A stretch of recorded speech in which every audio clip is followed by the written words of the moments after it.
Hola, mi nombre es Judith Angélica Valenzuela Sánchez. Estudio la licenciatura en Derecho en la Universidad de Sonora. Voy a hablar sobre el juicio en la vía sumaria. ¿En qué consiste el juicio en la vía sumaria? Es una simplificación y abreviación del juicio contencioso administrativo tradicional. Su principal objetivo es reducir la duración de la sustanciación del proceso en los juicios de cuantías menores o con un bajo grado de complejidad. Los juicios serán resueltos por el magistrado instructor en vez de hacerlos colegiadamente como se hace en el tradicional. ¿En contra de qué actos es posible interponer este medio de defensa? En contra de los actos administrativos dictados por autoridades fiscales federales y organismos fiscales autónomos, por las que se fije en cantidad líquida un crédito fiscal. Los actos que únicamente impongan multas o sanciones pecuniaria o restitutoria por infracción a las normas administrativas federales, en contra de los actos administrativos que exijan el pago de créditos fiscales cuando el monto no exceda de 15 veces la unidad de medida y actualización elevada al año al momento de su emisión. En contra de las que requieran el pago de una póliza de fianza o de una garantía otorgada a favor de la federación o de otras entidades paraestatales. Y por último, en contra de las resoluciones recaídas a un recurso administrativo, cuando la recurrida sea alguna de estas y cumpla con el monto. ¿Ante quién se presenta? La demanda en el juicio sumario deberá presentarse ante el Tribunal Federal de Justicia Administrativa, en su sala regional competente. ¿Cuál es el plazo para interponer la demanda en la vía sumaria? La demanda deberá presentarse dentro de los 30 días siguientes a que surta efectos la notificación de la resolución impugnada. ¿Qué pasa si se interpone la demanda en la vía incorrecta? En caso de que el juicio no cumpla con los requisitos para tramitarse en la vía sumaria y aún así se tramite, ¿qué sucede?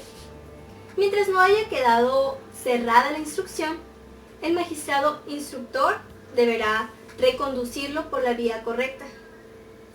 ¿En qué casos no será procedente el juicio en la vía sumaria?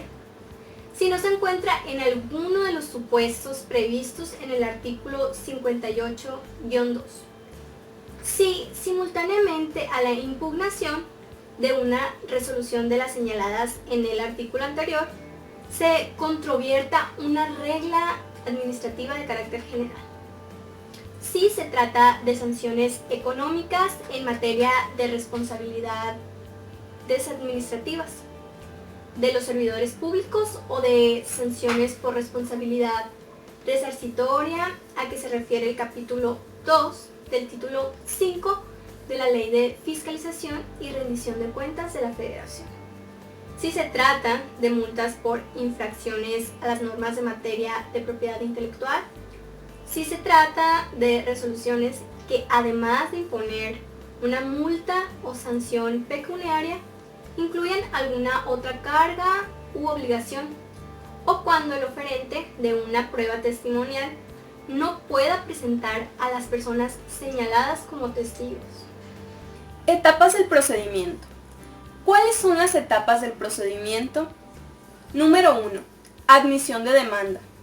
El juicio inicia con la admisión de demanda que deberá interponerse dentro de los 30 días antes señalados. Número 2.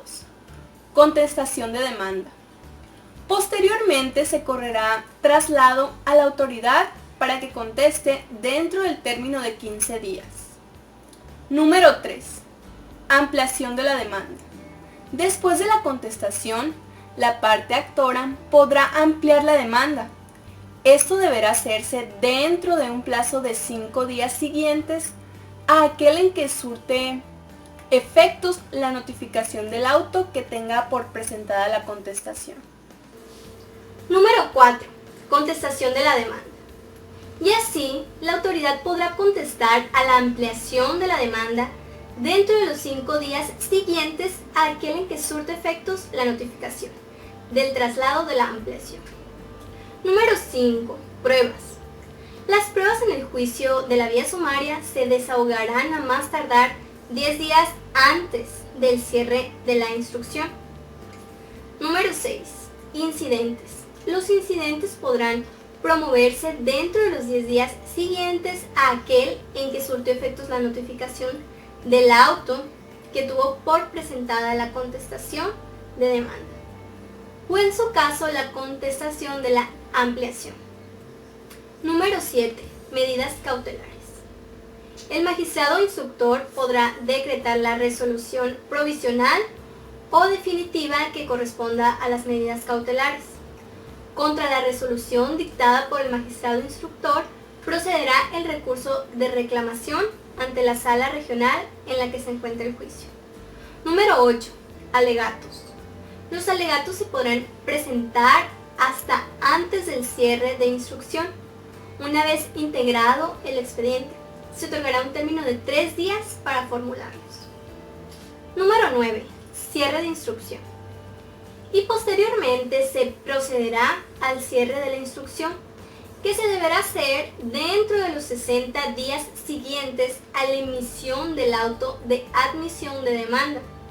En la fecha fijada para el cierre de instrucción, el magistrado instructor procederá a verificar si el expediente se encuentra debidamente integrado para declarar cerrada la instrucción. En caso contrario, se fijará una nueva fecha de instrucción dentro de un plazo de 10 días. Número 10. Sentencia. Una vez cerrada la instrucción, el magistrado instructor pronunciará sentencia dentro de los 10 días siguientes. Si la sentencia ordena la reposición del procedimiento administrativo o realizar un determinado acto, la autoridad deberá cumplirla en un plazo que no exceda de un mes contado a partir de que dicha sentencia haya quedado firme. Vamos a poner un par de ejemplos. Toribio es dueño de una taquería. Hace un par de días, el notificador del SAT dejó en su domicilio un crédito fiscal de 1.500.000 pesos. Toribio acude contigo para pedirte ayuda como su abogado fiscalista y te pregunta, ¿cuál es el medio de defensa idóneo? ¿Puede Toribio interponer el juicio en la vía sumaria?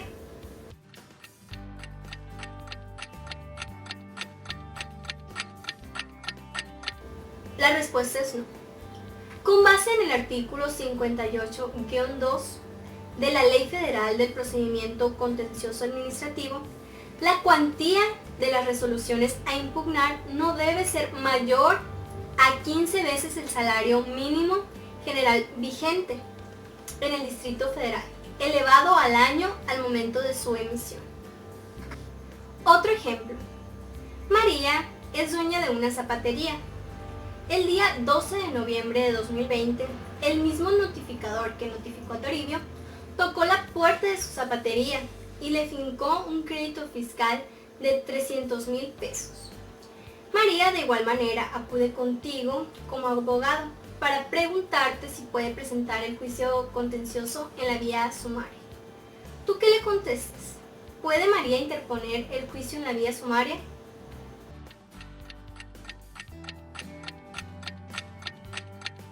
La respuesta es sí. María se encuentra dentro de todos los supuestos del 58-2 de la Ley Federal del Procedimiento Contencioso Administrativo y no hay razón por la cual su promoción debería ser desechada. Entre las inquietudes que María te hizo saber en su consulta, te pregunta como su abogado si al presentar la demanda el día 17 de noviembre de 2020 todavía se encuentra dentro del plazo señalado por la ley. ¿Qué le contestas? ¿Se encuentra María dentro del plazo para presentar demanda en la vía sumaria? La respuesta es sí.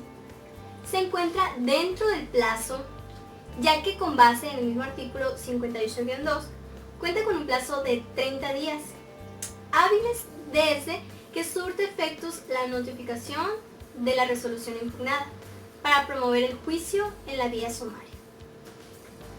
Recurso de reclamación.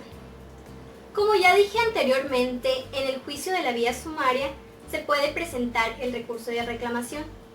Este deberá presentarse dentro de los 5 días siguientes a aquel en el que surte efectos la notificación de la resolución correspondiente. Posteriormente se otorgarán 3 días para que la contraparte exprese lo que a su derecho convenga y luego 3 días para que la sala regional resuelva. Es muy importante saber que a falta de plazo expreso respectivo del juicio en la vía sumaria, se entenderá que será de 3 días. Requisitos para el escrito inicial. ¿Cuáles son los requisitos para el escrito inicial de demanda? Primero, el nombre del demandante, domicilio fiscal, así como domicilio para oír y recibir notificaciones dentro de la jurisdicción de la sala regional competente y su dirección de correo electrónico. Hay que recordar que en la vía sumaria el juicio será tramitado por un magistrado instructor. Segundo, la resolución que se impugna, hay que precisar la fecha de su publicación. Número 3. La autoridad o autoridades demandadas. Número 4. Los hechos que den motivo a la demanda. Número 5. Las pruebas que se ofrezcan.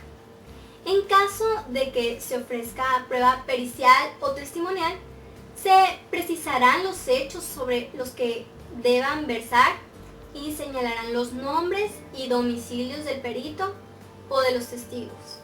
En caso de que ofrezca pruebas documentales, podrá ofrecer también el expediente administrativo en que se haya dictado la resolución impugnada. Se entiende por expediente administrativo el que contenga toda la información relacionada con el procedimiento que dio lugar a la resolución impugnada. Dicha documentación será la que corresponda al inicio del procedimiento, de los actos administrativos posteriores y a la resolución impugnada. La remisión del expediente administrativo no incluirá las documentales privadas del actor, salvo que las especifique como ofrecidas. El expediente administrativo será remitido en un solo ejemplar por la autoridad, el cual estará en la sala correspondiente a disposición de las partes que pretendan consultar. Número 6. Los conceptos de impugnación. Número 7. El nombre y domicilio del tercero interesado cuando lo haya. Número 8. Lo que se pida. Señalando en caso de solicitar una sentencia de condena, las cantidades o actos cuyo cumplimiento se demande. ¿Por qué es importante conocer este procedimiento? Es importante para evitar el rezago jurisdiccional de la justicia fiscal y administrativa.